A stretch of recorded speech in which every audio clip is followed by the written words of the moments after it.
Hello! Welcome to Crafting Unedited. I am Sierra and today you are going to be crafting with me. So I've done a lot of videos on one topic or another topic, like tutorial kind of deal. And I recently decided that I just want to craft with you sometimes, and today is one of those days. You are totally lopsided, so let me fix this. There you go. Alright, so today I am going to be making some stickers for earring bags and just to hand out. They have my logo on them, and I'm going to put some contact paper on them to make them a little more durable and waterproof type thing, and I need to press a shirt. So I'm going to show you what I'm doing and how I do it on a normal everyday basis at 5 a.m. Alright, so first the stickers because they're already on my maker and I need to warm up my heat press. Be right back. Gotta grab the paper, the transfer tape.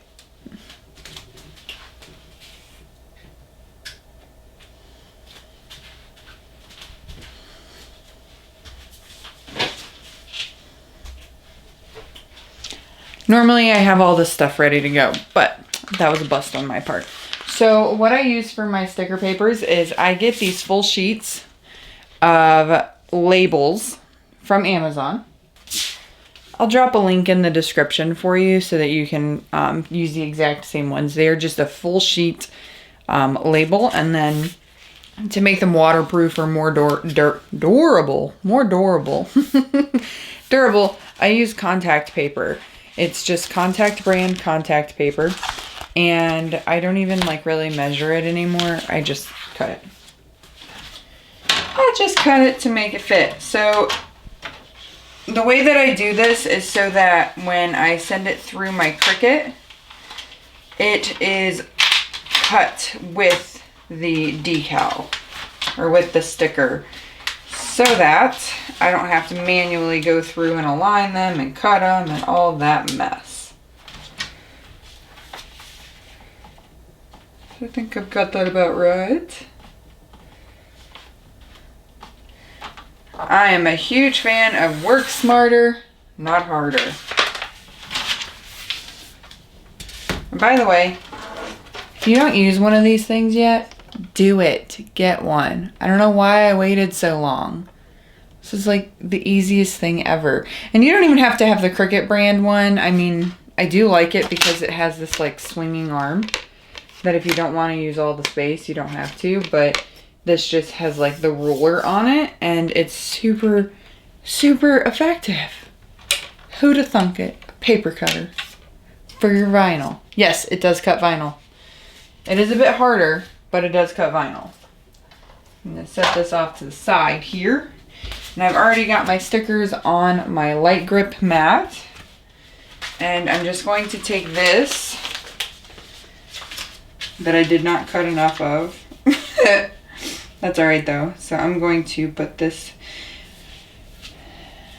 to right about there. You want to make sure that when you use this stuff, that you do not get it on the black outline that the Cricut reads in order to cut for print then cut.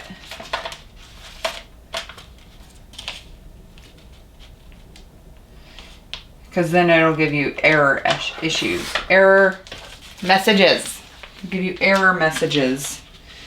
So to do this, I just peel back a little bit at a time and align it, and then I peel the rest off.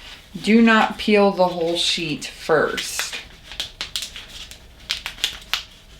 I would have a camera down here show you what I'm doing, but so what I mean is you'll pull this, you'll put this part down, you'll straighten it out onto your paper, and then you'll pull the rest.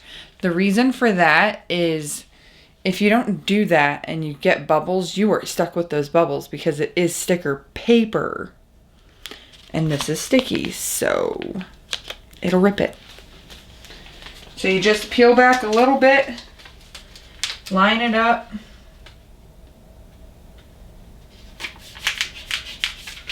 And then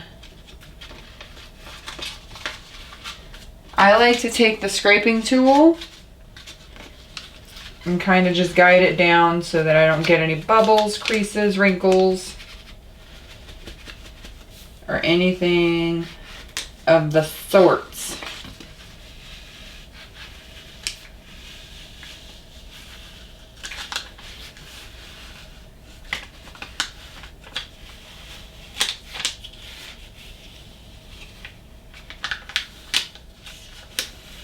This is definitely not a straight piece of sticker paper. That was before I went and did my paper cutter.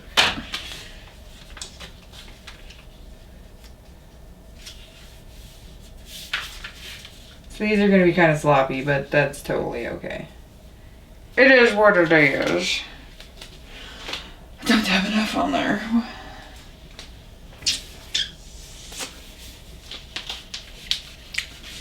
So we cut again.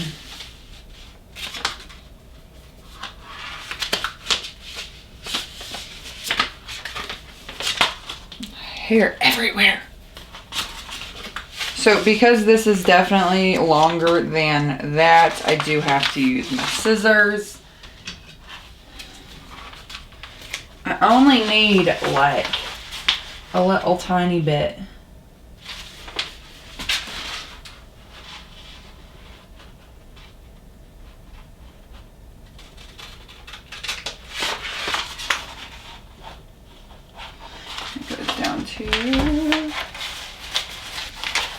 So this is totally different than my normal videos. Share your thoughts. I just wanted to, you know,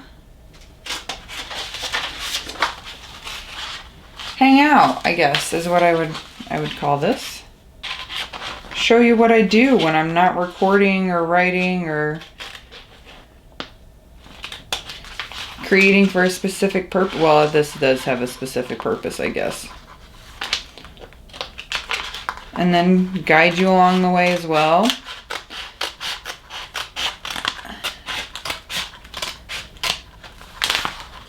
See, this would have been so much easier with the dang cutter. And it would have been straight. Because it's definitely not straight. Y'all, I cannot cut a straight line to save my life, and that is why I got the Cricut, because the Cricut does beautiful, precise lines. Homegirl can't. At all. Ever. First time I used the paper cutter, it was Cricut. I don't know. My arms, I guess my hands just say, I'm just gonna go sideways. This whole perfectly straight up and down thing, it's not my cramps will stop.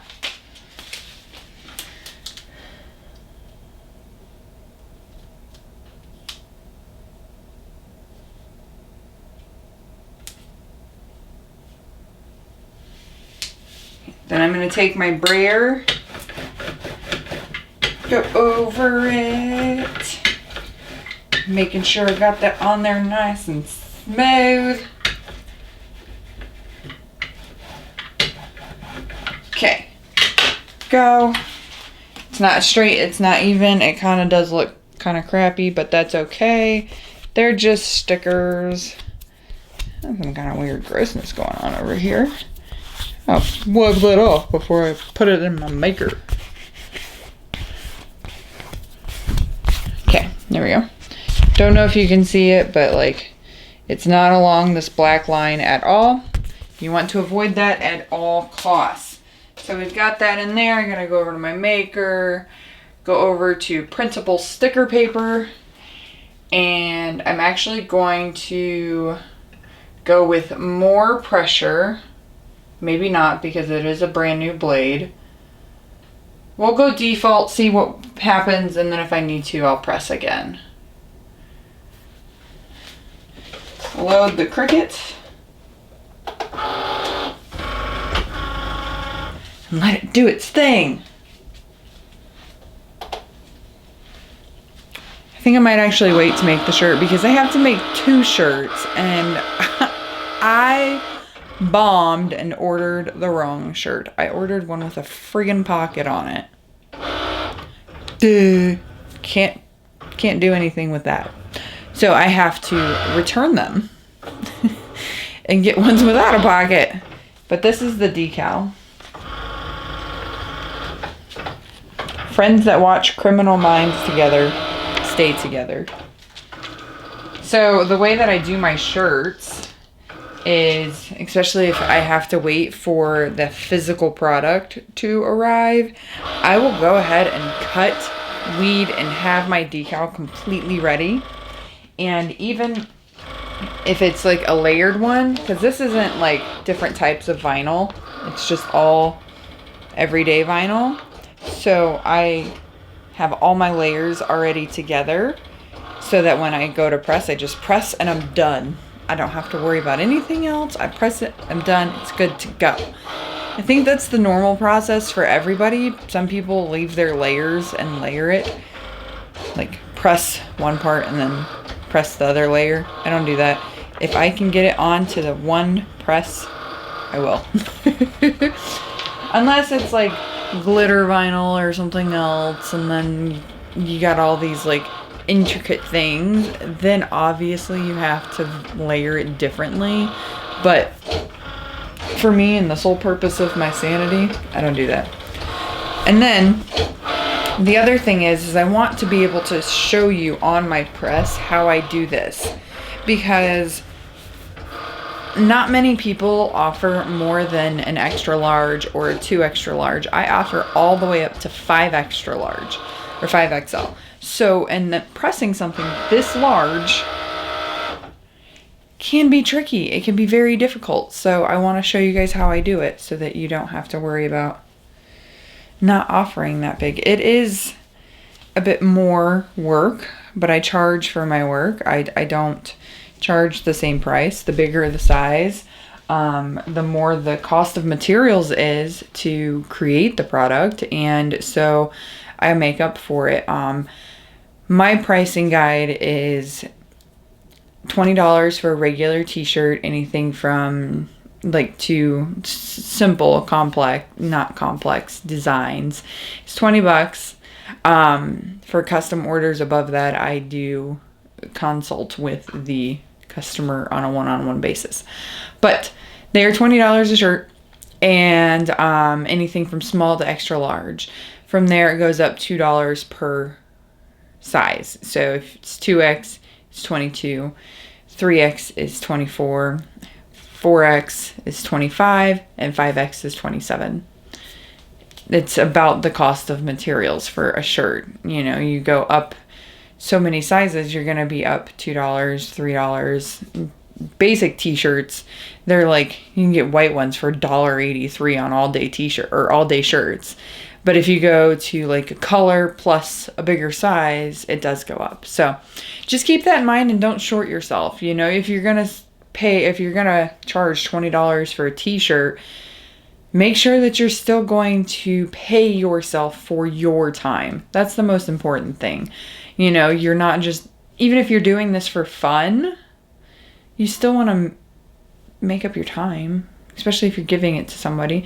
Unless it's a gift, then obviously. All right, so this is done.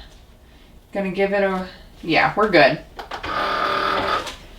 I had a malfunction with my blade very recently, and I reached out to Cricut because it was the most annoying thing.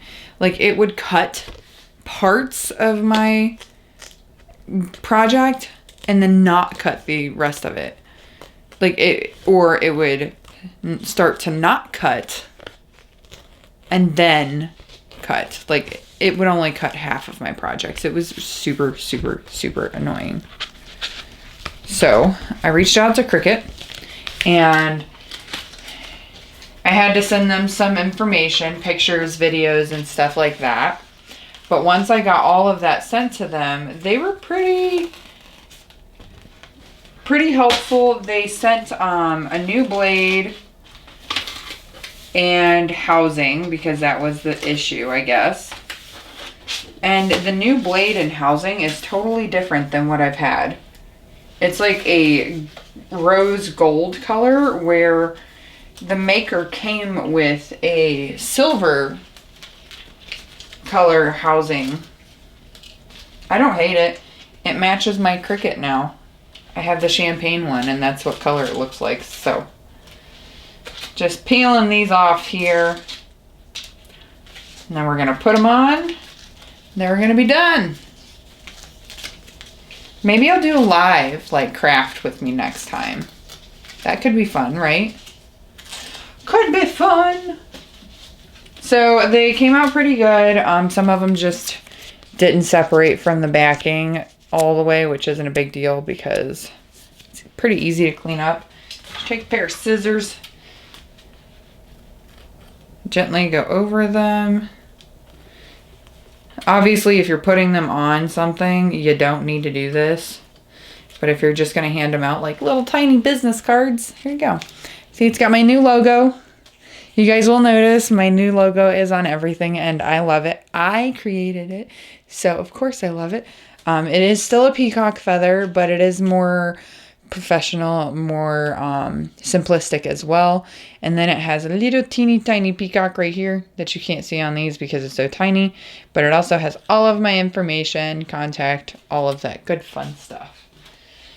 It's a business card that people will actually use and keep with them. You know, normal business cards nobody keeps anymore.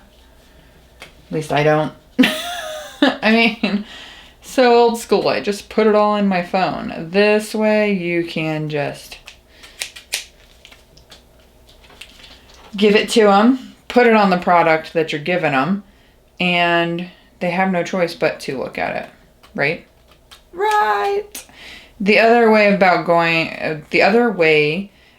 about this is you can always put a QR code on this and put scan me and attach like some sort of little discount to it, like scan me for 10% off or scan me for a prize, you know, that kind of stuff.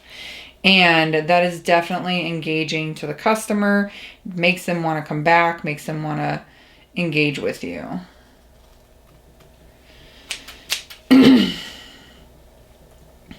This weather here in Ohio, don't know what it's doing. And it's killing me.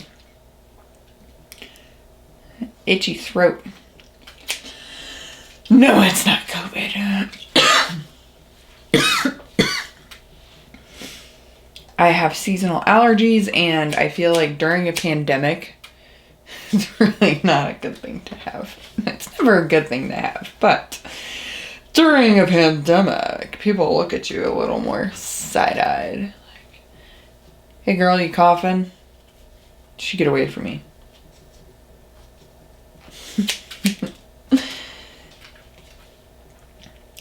And anyone like me that gets migraines and has sinus issues, I am sorry. I feel you. I feel your pain because you don't know if you've got the COVID or if you've just got another annoying freaking migraine. Chances are it's just another migraine, especially if you've already had COVID. But sometimes that's not the case. So I'm going to take the ones that are a little wonky and put them on my packages here. And so how I do this is if you make earrings or whatever and you're selling your stuff, instead of putting it on the front where, yes, the customer will most definitely see it, but you're also blocking them from seeing their product in the bag. And if it's not something that they've already seen before, it's going to kind of, I don't know. Personally, I don't want the logo on the front. I want it on the back. One, to cover up this ugliness, and two, it doesn't block the pretty stuff on the front side. Right? Right. So, I just cover like that. Get it on there nice and good. And then there you go. And then I make sure that when I package my stuff up, I put it this way so that that's the first thing they see. And then they flip it over and they have access to view their product without touching it and taking it out. And they also have access to all of my information on a little baggie. So I am going to wait to press. I'll hop on probably tomorrow or later today and do another one of my shirts so that you guys can see the whole process without having to waste 40 minutes of your time. I want to keep these short and sweet, but also have some fun, talk to you, see what's going on, give you a few tips, tell you what's going on in my life, and say peace out, basically. I don't know. First one, so it's going to be a little awkward. First time's always awkward. So until later today or tomorrow or next time, we'll see you later. Bye-bye now.